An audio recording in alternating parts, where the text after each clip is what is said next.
Ngayong Biyernes, nakabantay ang unang balita sa sunog sa Marikina. Daron si Bam Alegre. Operasyon sa EDSA Busway sa Santolan, tinututukan ni Jomer Apresto. Sitwasyon sa Ilocos Norte, ngayong may El Nino, mula kay Gab De Luna ng GMA Regional TV. Ilatag na natin ang mga unang balita ngayong umaga.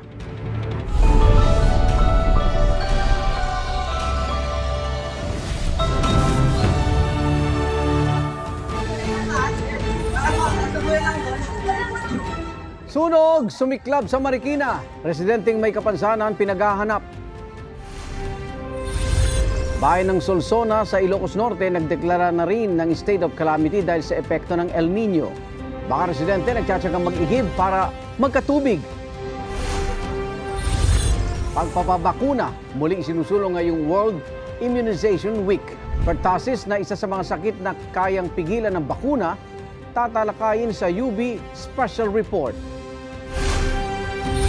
Mapasana all sa maswerteng bata na pinadalhan ng mga regalo ni Queen Bee Beyonce.